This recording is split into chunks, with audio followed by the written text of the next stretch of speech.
Hello again, and welcome to part 14 of the Penny Family History Slide Show. Once again, my name is David Penny.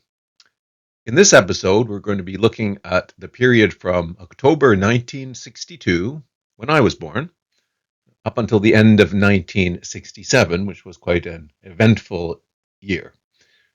We'll also have a little bit of a detour, just covering off my dad's career at the Ontario Ministry of Education up to the end of that career anyways. This time it'll be fairly heavy on slides, so we'll move fairly quickly. And a lot of lovely old slides of me as a child. It's a bit more personal because I'm alive, although I don't remember most of it. I do have a few recollections. It'll be mostly of interest to myself and my sister, our immediate family, although the cousins play in there as well. Before we get started, though, I suggest a toast. Hit pause, grab your drink. I've got a Scotch whiskey, of course. And let's have a toast to the successful execution of the Penny Family History Slide Show. Cheers. So we'll pick up on October 1962. The immediate family, that is my mother and my father, Marianne and Douglas, and L'Oreal, and my grandmother, Clara Varani. They all currently live at 207 Points Avenue. I am just about to be born at the start of October.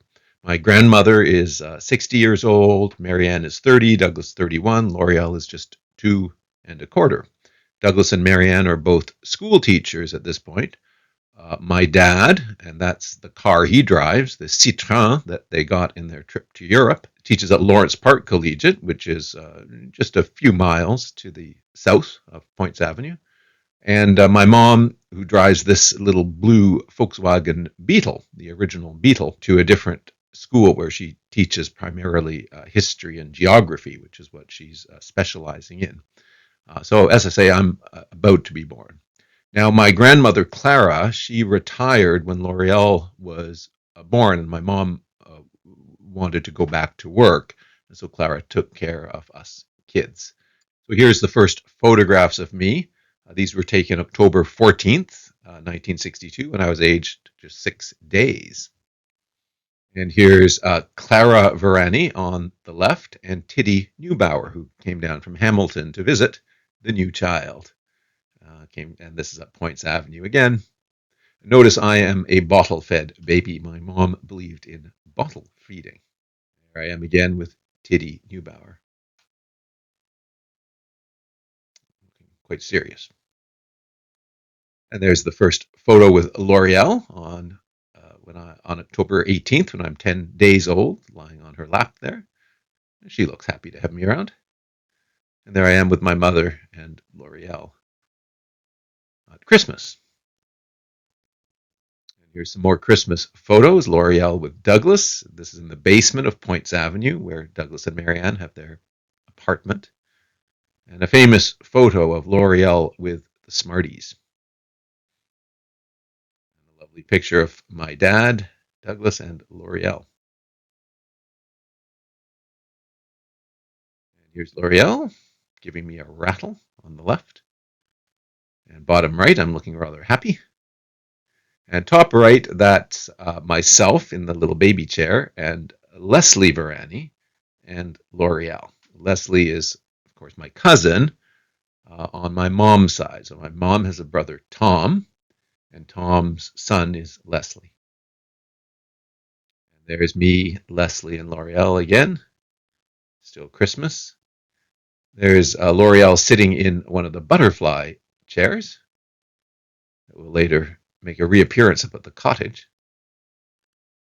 And middle bottom over here are our cousins on the other side. So that's Susan, Jennifer, and Stuart. And that's L'Oreal there. So this is my father has a brother as well, Wayne. And these are some of Wayne's kids, or these are Wayne's kids at that time. There was one more, Debbie. Here's New Year's with my mom and Phyllis Penny, my dad's mother. A regular family trip was out to Allen Garden. So this was us at Easter in 1963 out in Allen's Garden, which is in downtown Toronto. And that's Marianne and Douglas, baby David, and L'Oreal. And top right there is my grandmother, Clara Varani, as well. And there's Easter at Points Avenue with L'Oreal hunting eggs. Looks like real painted hard-boiled eggs. I guess we're getting into a bit more into the warmer weather outside at the backyard at Points Avenue. And I'm looking quite chubby. And there's my sister with the big bear. I believe that bear became my bear, which I still have to this day. I'm looking at the bear now. There I am in my playpen. Again, on the left, looking quite chubby. Just to set the stage, this is a generic photo of the University Cinema down at Bloor near Avenue Road. It had one giant screen and ground floor and a balcony, and the big movies premiered there. This was the opening of Cleopatra on June 12th, 1963, starring Elizabeth Taylor, Richard Burton, and Rex Harrison. This theater stayed in that state. I remember when I was a kid, I went to some movies when it was still like that. And eventually it got turned into more like a Cineplex, multiple smaller screens, and then eventually it closed down as a theater entirely, although the facade has been kept. I think it's a condo now. So that summer, we took the first trip, all four of us together, out to Canada's west coast. We drove, I believe that's the Citroën behind my dad there, the white Citroën. And we drove, I guess, all the way out to Vancouver, and this is at mile 0, the Pacific terminus.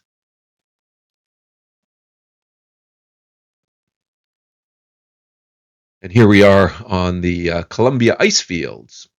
And you can see me down here with no shoes on. Apparently, some of the other mothers were scandalized that I would have no shoes, but I apparently didn't like shoes or socks at all. There's L'Oreal with a bunny sweater and my dad. Here we are, part of that same trip on the ferry off of Vancouver, maybe perhaps heading to Victoria, perhaps. Famous photo of L'Oreal bathing. We camped somewhat, and this looks like it's in the prairies somewhere.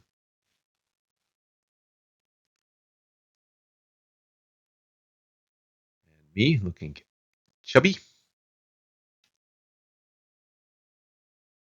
And here we are after that trip. We are now back at the cottage in July, and that's L'Oreal on the right being amused by Ernest Neubauer. Remember, my mom stayed with Tiddy and Ernest when she first arrived in Canada, and they helped get her through that first year and prepared her for entry to university, which was quite an effort. Ernest was delightful. He was just such a warm human being with everybody. He was particularly good with children. He was a doctor. He had many kids in his practice and older people as well. And he was just a joy to be with. And this was no doubt some kind of card game he invented for L'Oreal's amusement. There's L'Oreal with a bathing cap sitting in the rowboat at the cottage. And apparently, when they were off swimming, I was stuck in the playpen, which it looks like I don't mind so much. And we can see the various boats at the cottage. That's the sailboat, the wooden sailboat called the Malpy. Uncle Mel's boat, the Malpy. That's the rowboat on the right, and the little motorboat that had a 10 horsepower engine on the back of it. Here we are in September '63 at Points Avenue. Some portrait style photos. I think my grandmother took these. That's me and my sister and I. So I'm almost 1 year old at this point.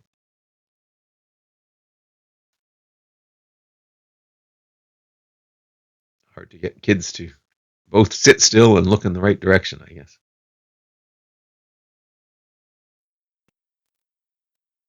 L'Oreal with her small bear. There's my mom. You can see in a professional setting. She's in the classroom in fall of 1963. At some point, and I'm not sure if it was just here, but she was told to teach a science class. They were short a science teacher, and she knew nothing about science. She was geography and history were her specialties.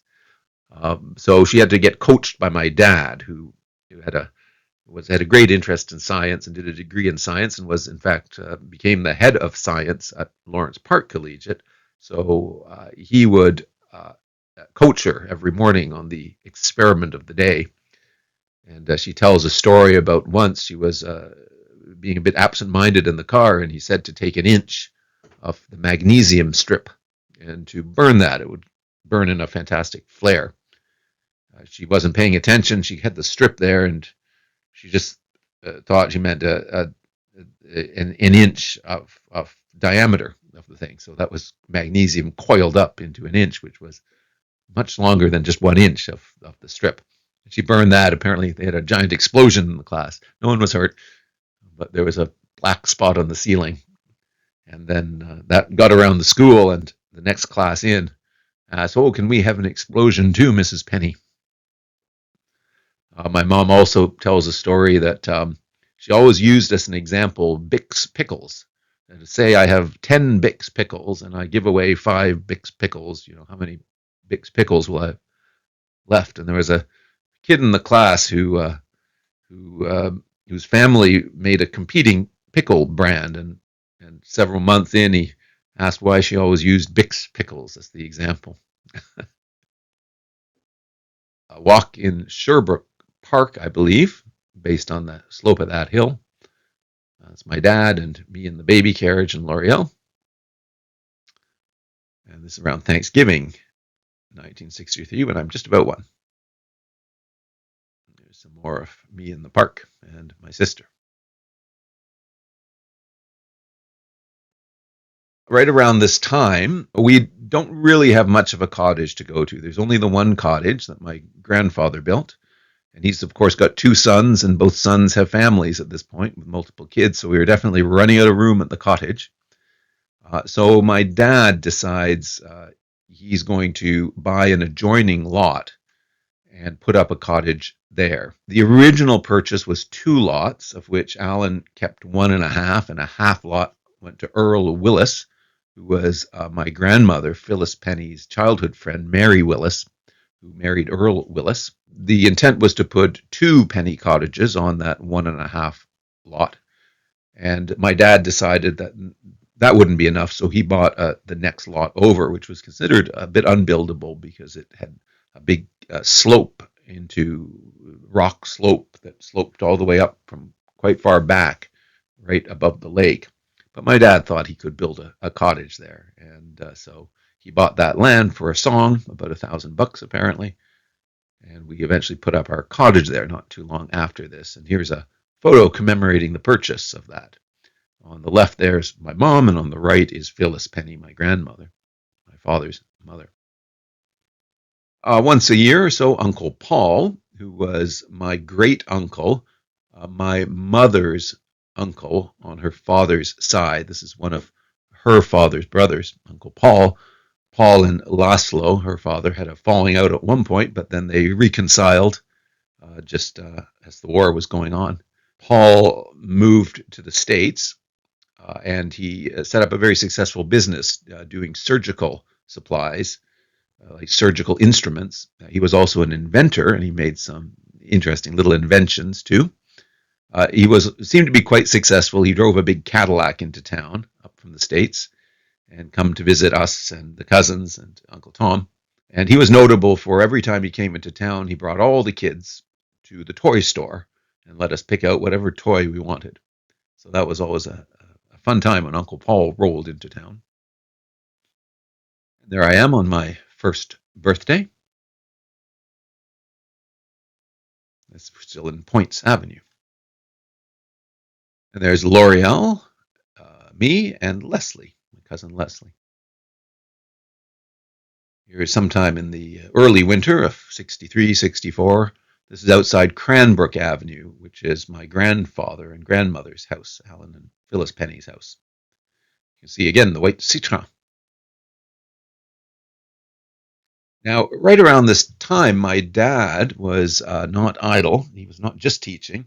He was creating this giant textbook as well. This is the side-on view of it. You can see it's quite a thick textbook. The publisher needed a textbook to cover off the new curriculum that had just been introduced for grade 13 biology. And so they put my dad together with Regina Warren, I guess, and they collaborated on this book.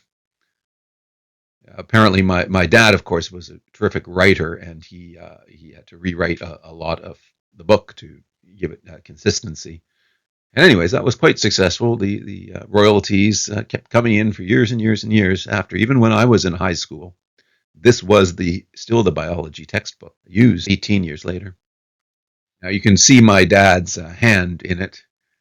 Chapter 1 introduces the attributes of life. I'll just read a bit. The landscapes in such true deserts as the Libyan Desert, the rocky central Sahara, or the interior of the Arabian Peninsula have a bizarre and fantastic quality. They seem more appropriate to the surface of the moon or some distant planet than to Earth. Why should this be? It is not simply a matter of unique forms and strange conjunctions. Rather, the aridity, the sterility, the lifelessness of the scene make it seem inimical to our existence. The desert's quality of lifelessness is precisely what engenders within us a profound sense of disquietude and even fear. Without the quality of life, we can find no point of reference. We become alien inhabitants of an alien and desolate world. Justifiably or not, we can feel secure in the center of a great forest, far from sight or sound of human activity, in a way that could never be possible in a landscape like that of the central Sahara. We sense no disquieting alienation in the forest, only because we feel around us the presence not of mere inanimate objects, but of things quickened with life, of a quality, at least in part, similar to our own. But how is this quality made apparent? Why are we responsive to a bird, to a squirrel in an oak tree, to the tree itself, or the grass or moss on which we may be standing? If asked how we recognize something alive as opposed to something lifeless, we would probably first say that living things breathe. To most of us, breathing means life. Our first intimation of death is the cessation of breathing. Yet it is difficult to apply the term breathing in its familiar sense to a mushroom or a one-celled amoeba. Motion is also associated with life. Most plants, however, and animals like the barnacle or the sea anemone spend most of their lives rooted to a particular spot, and so on. Anyways, you can see that definitely the quality of my dad's writing in all of that.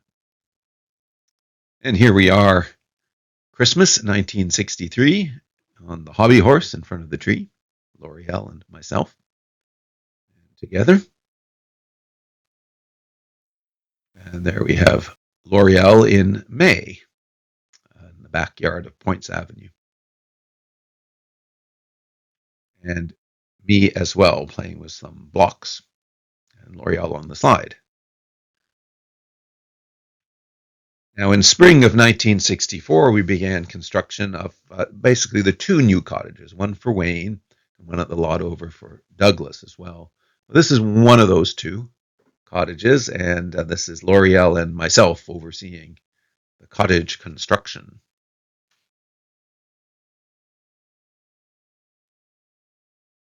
And here's my sister's birthday, August 8th, 1964. She's 4 years old. I'm 2 3/4.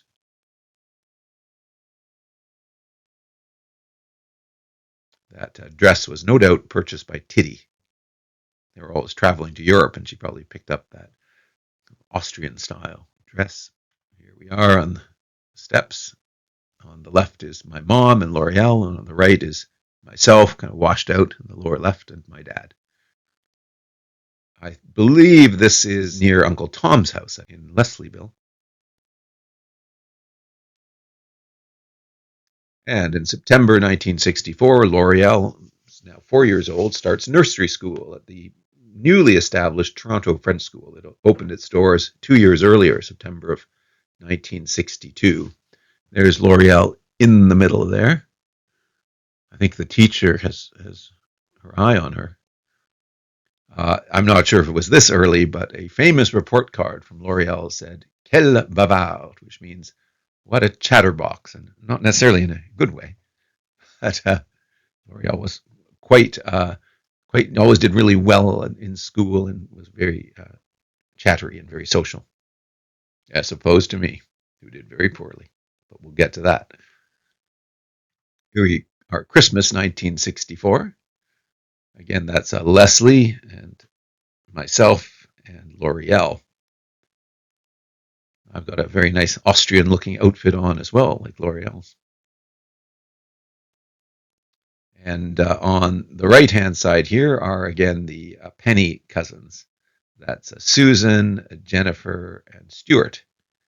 And that's myself and L'Oreal. Stuart is actually a year older than me, but the perspective of the shot just makes me look bigger.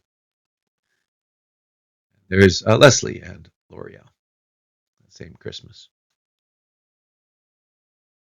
And there's Phyllis Penny in the new year of 1965. Then April 30th, 1965, the family takes possession of 80 Glencairn Avenue, still in North Toronto, very close to where my dad grew up and where my dad teaches currently at Lawrence Park Collegiate, just easy walking distance away. It was bought for $25,000 in 1965. Their combined income was probably around $9,000 a year. If you inflation adjusted, that 25,000 would now be 10 times more, 250,000 in today's dollar. But we sold it for almost 2.5 million, almost 10 times that in 2020 around then. So that's quite an appreciation, even in real terms. Real estate in Toronto went up by a factor of 10. They weren't entirely able to purchase this house on their own. Clara sold the Points Avenue house, and she put the proceeds, some of the proceeds, into buying this house. And we then had the house renovated quite extensively throughout the house. But the renovations included adding an apartment kind of on the back for Clara. It had a sitting room, a sleeping, I would call it more an area than a room, a bathroom, and a sun deck, a glassed-in sun deck at the back as well. And it led out from two doors from the kitchen and from the dining room.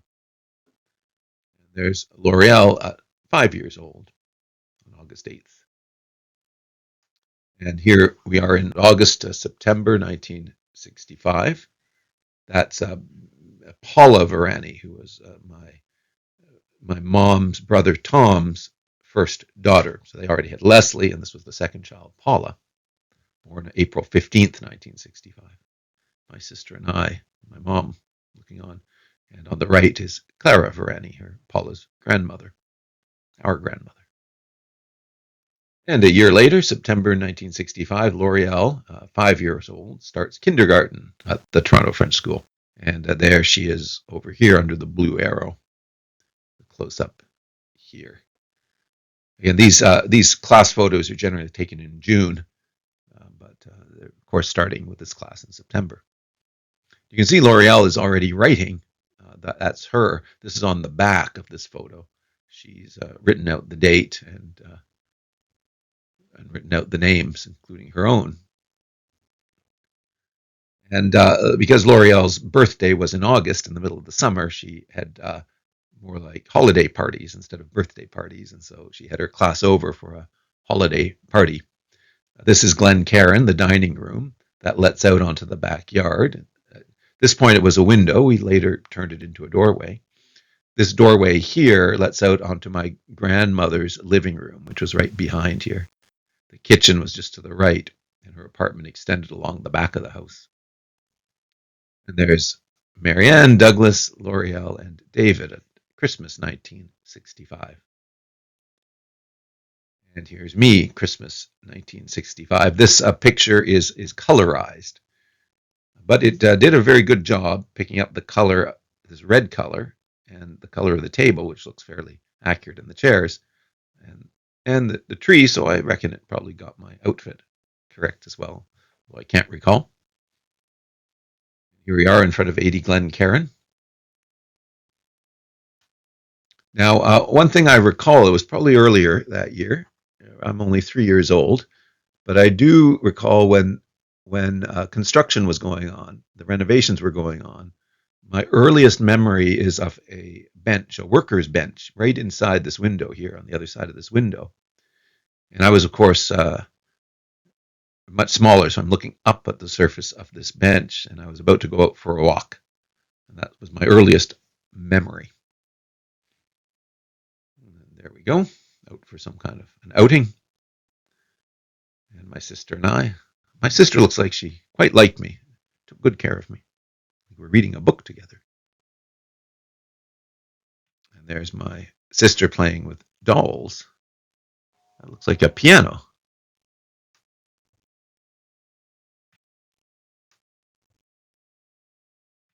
And there's me playing with blocks and toy soldiers. And Christmas 65. It was a green Christmas, apparently. But it got snowy in February, apparently. So here we are in 1966, February. Quite a load of snow. We're out playing in it. That's at 80 Glencairn. I recognize the tree as being our tree. Here we are in Easter 66 after the snow's melted. David, Marianne, and L'Oreal. Now, having finished that, published that big biology textbook, my dad went on to create a chemistry lab manual with his colleague, Howie Barrett. So at this point, my dad was the head of science at Lawrence Park, and his colleague, Howie Barrett, was in the chemistry department. And they co-wrote this chemistry lab manual, which featured about 50 or so experiments for the students to conduct.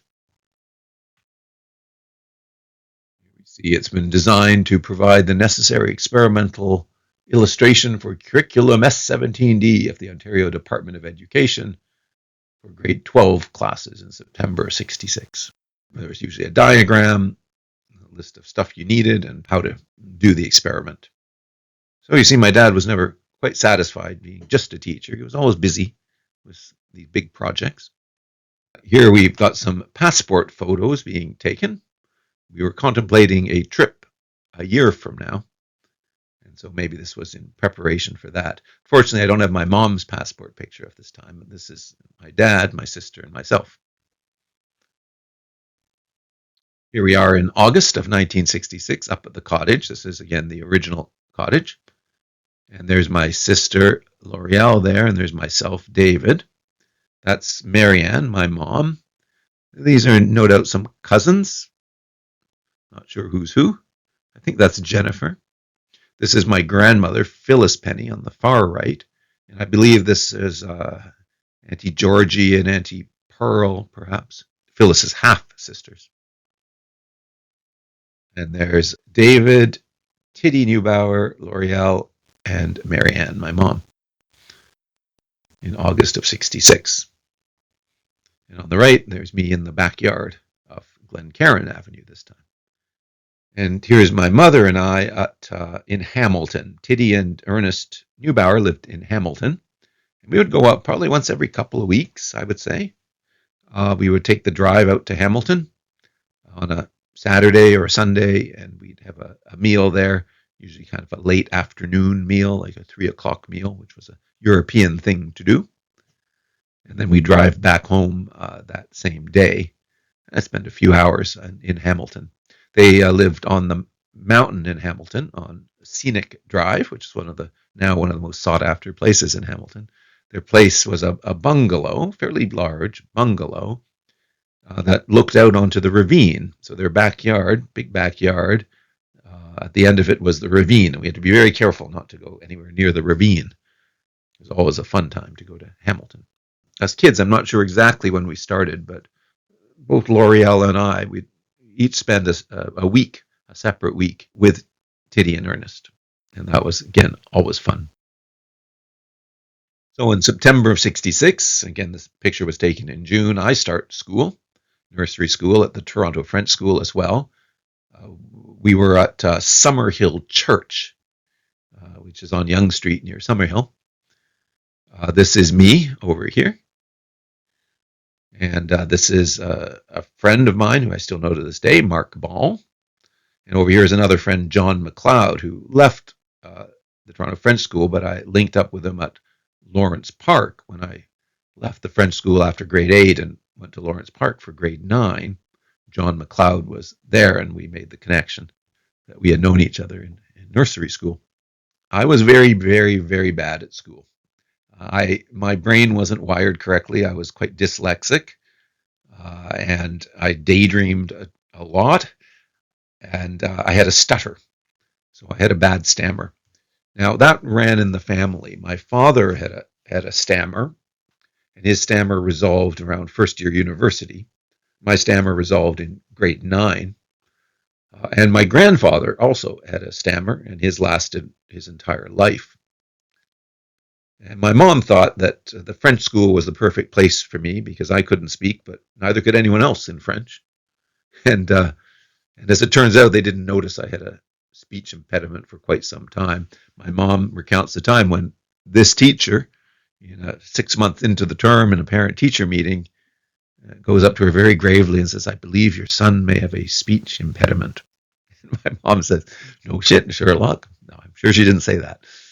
But after that, I was put into speech pathology, which my mom probably thought was useless, but the school, I guess, insisted, and it was useless. But I eventually grew out of it on my own. But I did very poorly in school. I always got barely passing grades. They just nudged me into passing because I was too big to fail. So that persisted for quite a long time. In later grade school, I became good at math, but nothing else. I was terrible at all the languages. And then over the course of high school, my marks got better and better every year at high school until the final year, grade 13, when I had something like a 99% average at the end of that year, and eventually went on to do a PhD. If you have a kid who's maybe looks a little dumb to start with, well, don't worry, there's hope. There's L'Oreal's school party for this year, and that's my grandmother, Clara Varani. And that's L'Oreal, of course, here at the head of the table. And here we are in Hamilton for Christmas Eve. This was something we did every December 24th. We drove to Hamilton, and we had the evening meal with Tiddy and Ernie, and we opened presents because it was a more European thing to celebrate Christmas on Christmas Eve anyways. So they got their Christmas Eve with us. And we would always come back in the dark, and often my dad would have to carry both of us up to bed, put us to bed, to wake up bright and early Christmas morning for more presents back at home. Anyways, that's Ernest and Tiddy, and L'Oreal, and if you missed it, there's me somehow bent backwards over the couch. Ernest had a wonderful collection of books and music and records, and there's a piano in this room as well, and he always played the piano for us. And later on, when I picked up the cello, he was extremely encouraging of my cello playing efforts, and we played all sorts of pieces together. He would declare that we would start together and we would end together, and that was a success as far as he was concerned. Here we are in front of the Christmas tree, Christmas morning, and there's L'Oreal. I believe she was seen carrying the suitcase for quite some time. I think it must have had doll's clothes in it. She's only 6 years old, of course. There we are in Glencairn. In that room, that dining room is over here to the left. And with my grandmother's apartment behind it, the kitchen in this area. And then we up the stairs and my parents' master bedroom at the back. And then my room and L'Oreal's room at the front of the house. And a bathroom for the kids and another bathroom for my parents. And a bathroom for my grandma down here. There's also a basement that wasn't dug out, so it was a short basement. And here's my dad from this room now looking into that room. We had a fireplace just opposite where my mom's sitting. There's a fireplace there. Here's my dad. It looks like we got a new camera. Again, we were gearing up for a trip to Europe next year in 1967. So that was timely. Here we are, probably early Christmas morning, just waking up. front of the Christmas tree. Usually, this might have been the day before. We often took pictures like this before going to Hamilton because we were dressed up for Hamilton.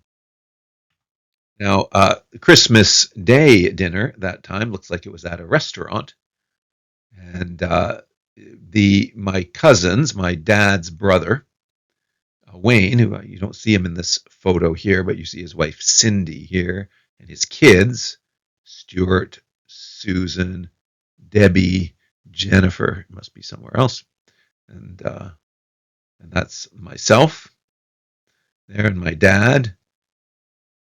And this looks like Auntie Scrimmager, which is Cindy's mother. And this may be one of Phyllis's half-sisters as well. And over here is Uncle Mal. Of course, Uncle Mal is a cousin of my dad's. My dad's father was Alan. Alan had a sister called Annie who died young. And Mal was Annie's son. And Mal was adopted by Alan's father and mother. And later on, Mal went and lived with Phyllis and Alan for a while in their place before he moved out on his own. Now, my dad, while still head of the science department at Lawrence Park, was also a labor organizer. There wasn't really a union. Teachers were not allowed by law to unionize, but they did get together to argue for higher salaries. So here they're arguing for a 25% pay increase. This was at a time of some grave teacher shortages as well. So my dad was prominent. He was the chairman of the executive for District Number 7. And you can tell this brief, he kept this, and I understood that he wrote this brief, and you can tell by the writing it's no doubt his, but with a lot of other people contributing concepts. But my dad came from a union family. His father, Alan, was a union organizer on the railway. And my dad would go around and collect union dues, which were, he needed a whole bunch of 50-cent pieces to make change because the dues were $1.50, something like that. Anyway, so we went around collecting the dues. And he always wondered, because my grandfather had a Scottish accent. He said, "Well, we're going out to collect the Jews." So I was always wondering about why they were collecting Jews. But they were actually collecting dues. So the teachers weren't allowed to unionize, but the salary committee collected letters of resignation from a vast majority of the teachers and gave them in safe storage to a large accounting firm to confirm their existence. And if the negotiation didn't go well, they'd all put in their resignation, which would be a disaster. Because apparently everything had come to a head over quite a few years. And my father was quite instrumental in organizing all of this.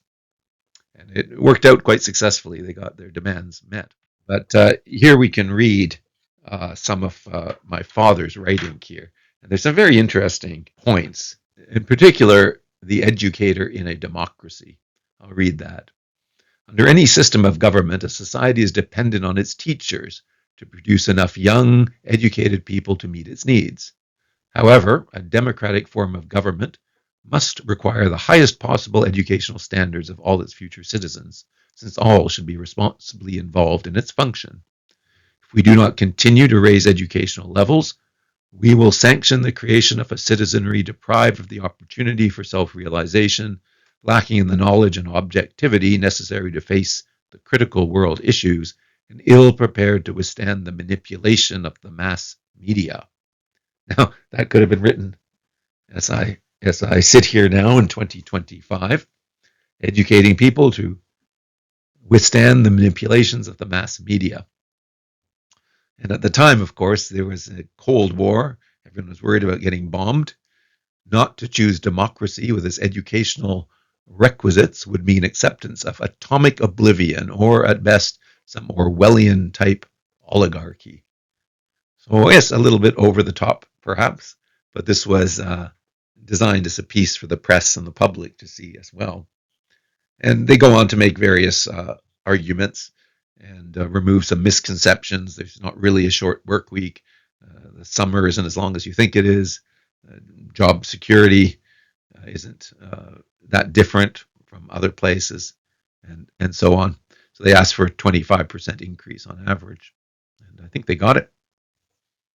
Of course, the Ministry of Education, or the Department of Education, as it was known then, became aware of my father as a result of this. Well, he had also written the textbooks and the lab manual, and was head of science at Lawrence Park, and he was now a thorn in their side here. So they decided he'd be better off as management. So they brought him over and hired him as a director level job. In That's fairly high in the ministry. There's staff, and then there's managers, and there's directors, and there's assistant deputy ministers. Then there's one deputy minister who reports up into the Privy Council and dotted lines into the minister. So that's fairly high up. So he was going to leave Lawrence Park and start there September 67. There's my sister and I in spring of 67.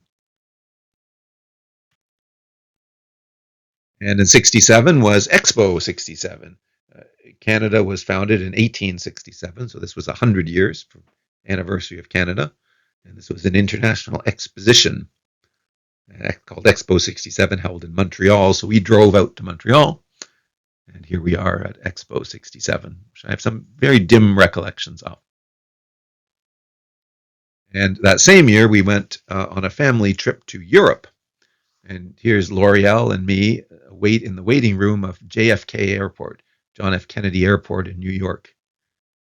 This was a connecting flight. We were going to go on to Paris Orly Airport, and then we would leave a month later from London. Now here's a map of that trip. We landed over here in Paris and visited Versailles. We went down through France. Now, the flags are where we have photos. We were pretty spotty on the photos. There weren't that many. Remember, there were no digital cameras. You had to actually buy film and have them processed, and sometimes we just didn't do that for large stretches. But anyways, went down from France through to Switzerland, down into Italy, all the way to Rome, and then back to Venice, and then Lago di Garda, back over the San Bernardino Pass. And then by some means, either through Germany or up through France, we got to the English Channel, and then over to London at some point. So that was the trip, all done in a car. So here we are in Paris on the left, and Versailles, the Chateau of Versailles on the right, my sister and I. This is the car we got, a white Peugeot with a sunroof, and we enjoyed sitting on here when we were stopped and sliding down the back of the car as well. That's my father there, and that's me and my sister. And this lady was pumping gas, and I think we were waiting for the gas to arrive, which it just did. And here's in Vézelay, my sister and I, and here we are in Autun. That's in France. Started in Paris and Versailles over here. Vézelay, Autun. Our next stop, well, the next place we have pictures at is in Sion, and then Saas-Fee, and then the Simplon Pass. And I believe we'll bypass Milan and go down to the coast to the Sestri Levante is the next bit of photographs. Then Florence and Rome. Here we are in Sion. This is the Basilica at Sion.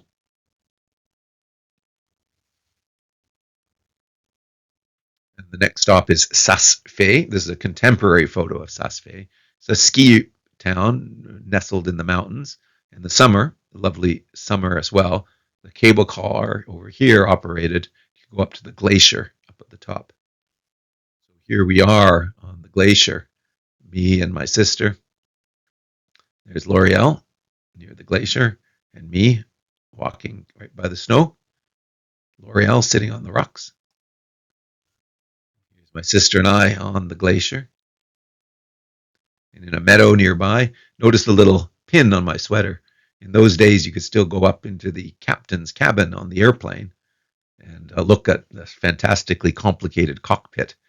And the pilots and co-pilots and stewardesses would be very nice to you. You get a little pin, like your pilot wing pin. So I guess I was very proud of that.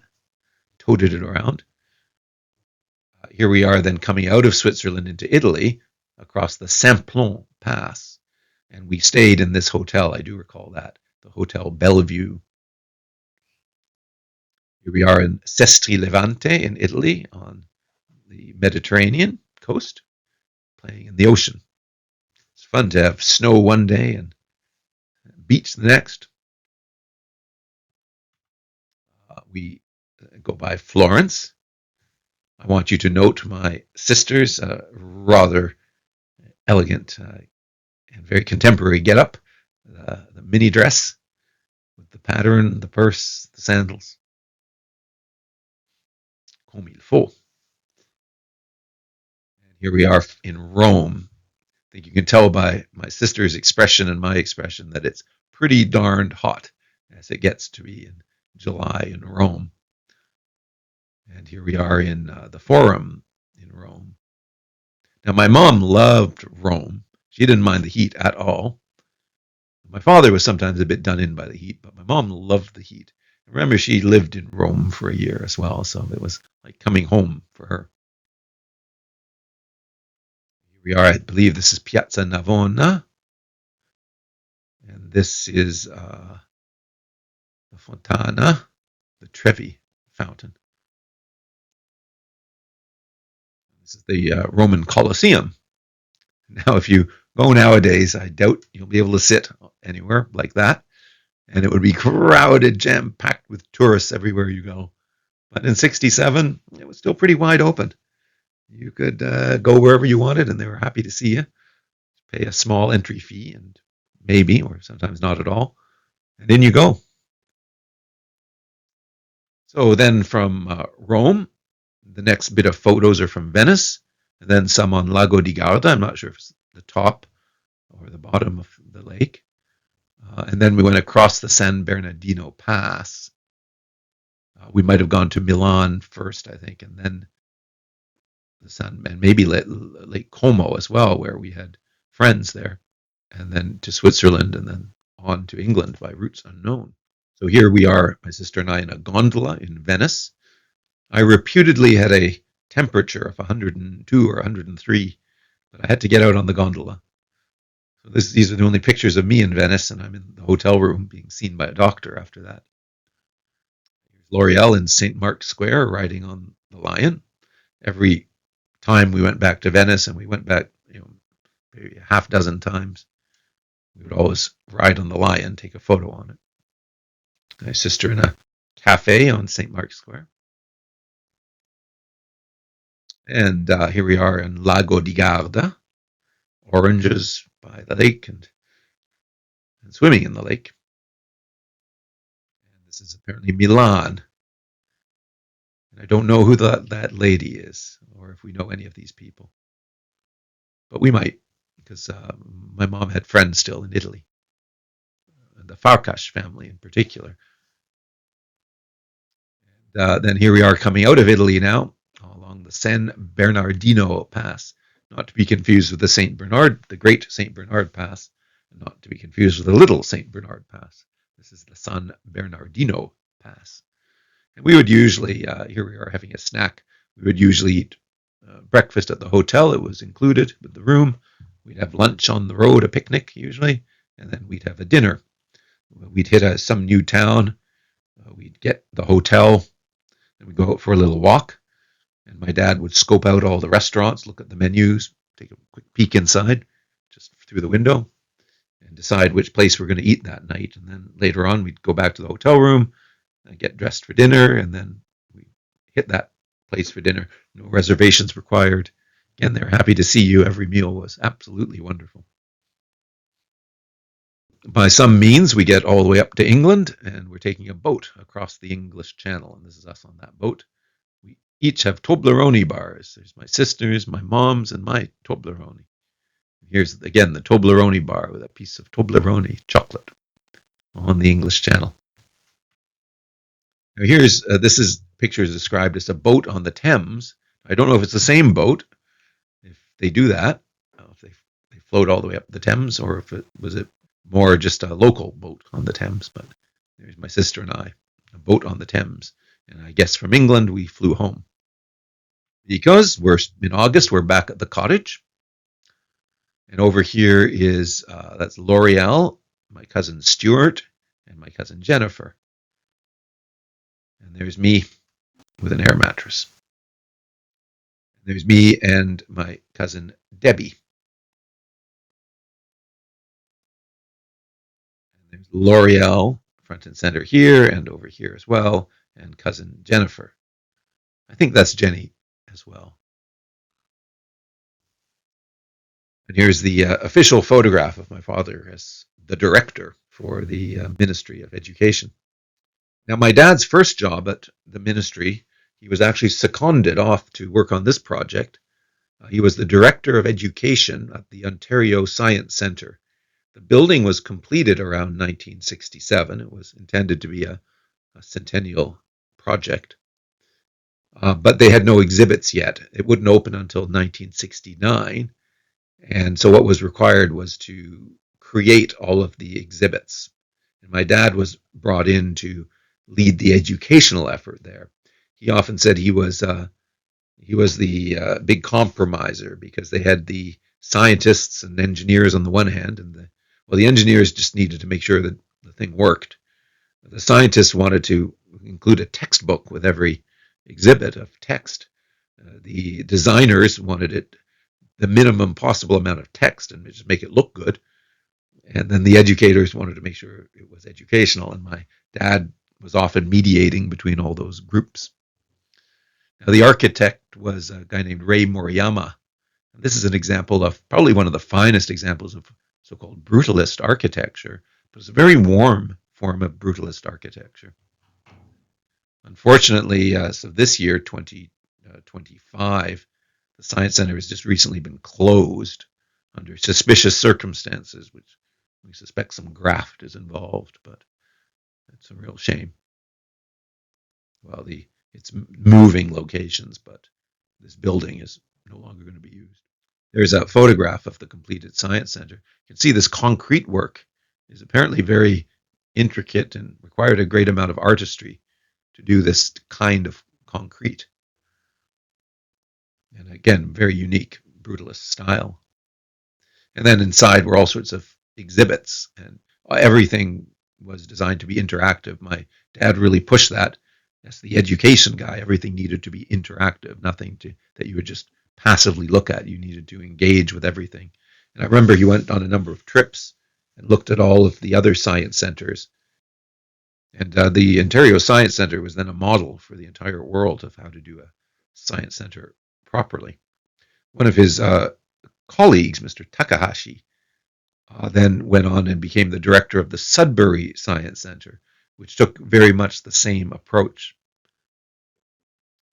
Now, after the Science Centre, and after that opened, he went back to the curriculum branch of the Department of Education, and he worked on this circular called the HS1, which was changing the way they did high schools. It used to be a student would pick one of three streams, like there might have been a vocational stream and an academic stream. And then that very much constrained exactly what courses you had to take if you were in that stream and in that school. And they opened it up. This new credit system allowed you to mix the streams together and to a much greater extent choose which courses subject to certain constraints. We in Ontario are on the threshold of a new era of quality in education. I know that the credit system is quite different from the kind of program that many of us remember, but that is how it should be.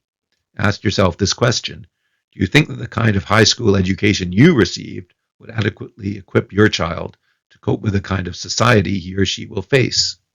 What we received may have been fine for the times, but this is 1972. When today's teenagers are about age 30, the year will be 1990. Our society and our world will assuredly be very different then. The most important thing we can give today's young people now is an open educational system, and so on. Anyways, you can see my father's hand in writing this. He was often recruited. The effort had been going on for the past 5 years, but now was the time to roll it out and communicate it. And my dad was really instrumental to the rollout and the communication of the HS1, which is still used to this day in the high schools. In the early 70s, my father was made director of research in the curriculum branch, and it was under education ministers Bill Davis, then Thomas Wells, then Betty Stevenson. And they used Doug extensively as a speech writer because they very quickly found out who wrote the best speeches. So, as the director of research in the curriculum branch, he commissioned films, TV series. He was involved in a pilot project to get computers into classrooms. At this point, it was a PDP-11 mini computer, which was the size of a refrigerator, along with a big printer and a big card reader that would be put on a pallet, a moving pallet, and moved into 10 classrooms around Ontario as a pilot project of computers in the classroom. In fact, the guy who became later my PhD supervisor, Rick Holt, was involved in this project as well.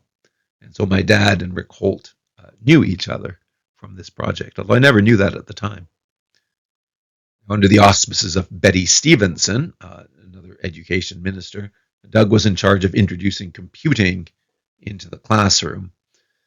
So what they did is they published the functional requirements for microcomputers for educational use, which said basically if a computer conformed to certain minimum standards that had to do with screen size, resolution, full color, pointing device like a trackball, the ability to network the computers together, it needed to be a certain weight so it wouldn't get tipped over, needed to be a certain robustness and could withstand liquids being poured on it, all sorts of things like that. If a board of education bought computers that met these minimum requirements, then they'd be heavily subsidized in that purchase. And so they wrote the requirements and they asked for bidders. Now, no existing company such as IBM could meet those requirements. And so a new company was formed, Burroughs Unisys collaboration, to build this Icon mini computer, which was very successful in classrooms. At the same time, my dad approached a number of software makers at the time to create educational software. Things like Build-A-Bird, and there was a chemistry lab and an electronics lab and things like that, all ran on these computers. So it wasn't just for computer programming, it was to use computers to learn other subjects as well. So anyways, it was quite a successful effort and really got computers going in the classroom. It lasted for decades. Now, my dad was eventually promoted to an acting assistant deputy minister, which is dangerously close to the top. My dad knew that. He was quite wary about that. He was happy hanging out at the director level, because recall that there's a new education minister always brings a deputy minister with them. So the deputy minister changed when the minister changed, and the ADMs reported into the deputy minister. So the deputy minister wanted to make a change, the ADMs would often go. Now, my dad started out under John Robarts and Bill Davis. Bill Davis, I believe, was education minister under Robarts and later became premier as well. And these guys were known as Red Tories. Their policies were very liberal, often more liberal than the Liberals at the time. And so that was there was a great increase in funding for education and a lot of positivity about education under these people, where my dad spent most of his career. Then this fella, Frank Miller, came in as the Premier of Ontario, who was more grassroots conservative, religious conservative type. And he took over the party, but then got defeated in the election and replaced by a Liberal, David Peterson. At that point, true to my father's misgivings, he was asked to take an early retirement, which he did. But he got his full pension and he got a big payout as well, and then was able to retire maybe a year earlier so than he otherwise would be able to. After David Peterson came the NDP, Bob Rae. After Bob Rae came Mike Harris, who is now another conservative, more in the Frank Miller line of things. After retirement, my dad created a consulting practice and consulted with mainly Middle East countries to develop their educational systems, develop their curriculum, modernize their school systems. And my mom, after she retired, helped him out in that endeavor as well.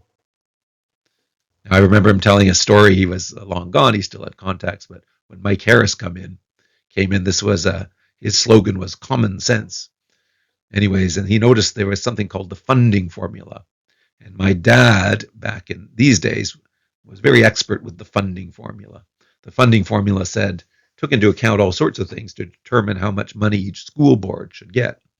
So, depending on the age of the buildings, the number of students who required special services like English as a second language, various things like that. It was a complex formula developed over years and years and years, and everything was there for a reason.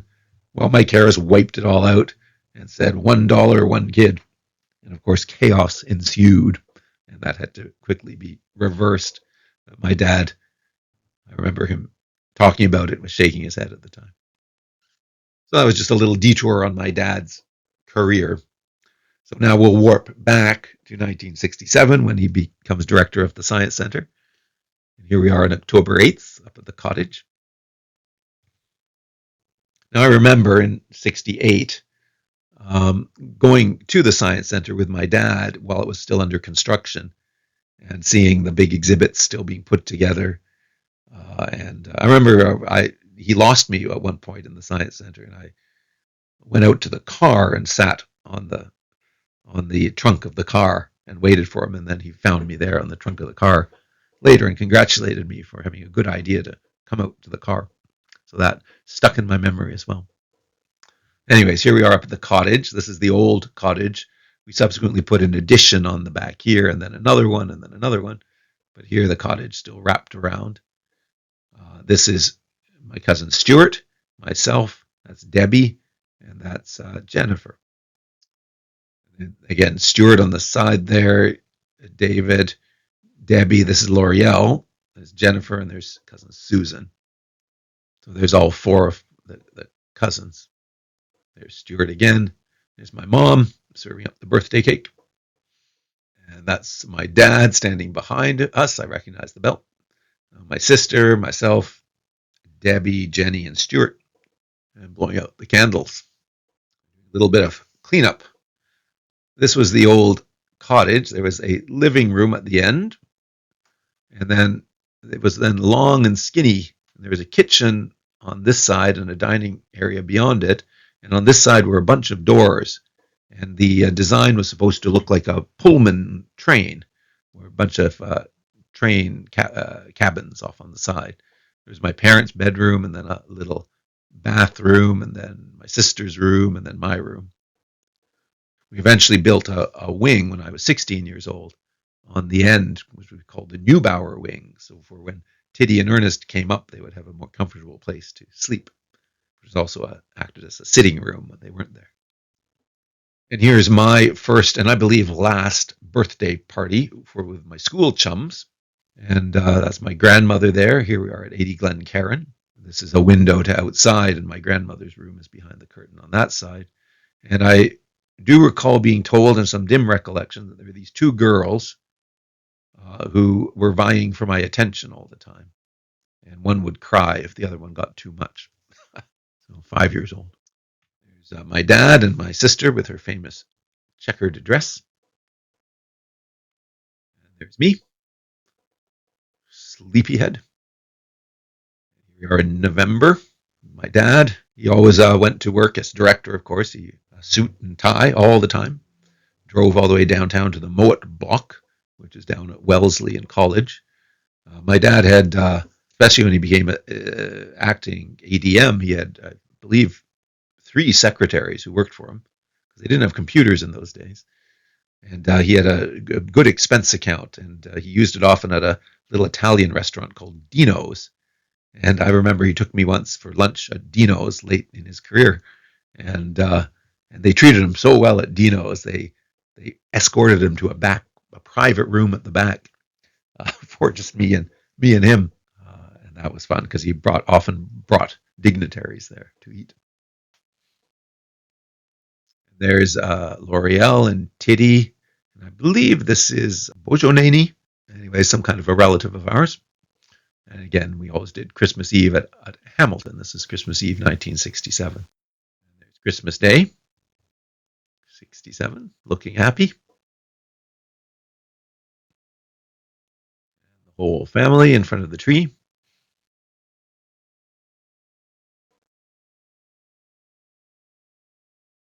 living room. I still have that painting up in my study. And Christmas Day, 67. And these are, again, my Pennyside cousins. I believe this was at their house. My cousins, my uncle Wayne and Cindy and the cousins lived just a half block away from us on Glencairn, right at the corner of Glencairn and Heather. So they were extremely close. Later on, they moved out to Ottawa because my Uncle Wayne's job took him there. But at this point, they were still in Toronto. So that's Debbie with the magic 8 ball. You'd shake it and it would tell you your fortune. Stuart, L'Oreal, Jennifer, me, and Susan. And Phyllis Penny here. Then over here is Auntie Cindy, their mother. And again, Susan and I guess Jennifer and L'Oreal and Debbie on the floor there. This, though, is now our house. This is 80 Glencairn on the right. And here's Uncle Mel and L'Oreal and Jennifer and Stuart. Now, Uncle Mel was always great around Christmas. He always got the best gift for the kids. He always got us fancy toys. Like I had one fantastic toy that it was like a fan that had joysticks, and you could remotely control a hovering balloon that would be captured by the winds, or remote controlled cars. Or I got my first calculator from Uncle Mel, programmable scientific calculator, which got me interested in computer science. And failing all that, he would go to the bank and get crisp $1 bills, or later on $2 or $5 bills, and hang them on a tree and call it the money tree. And there we have it.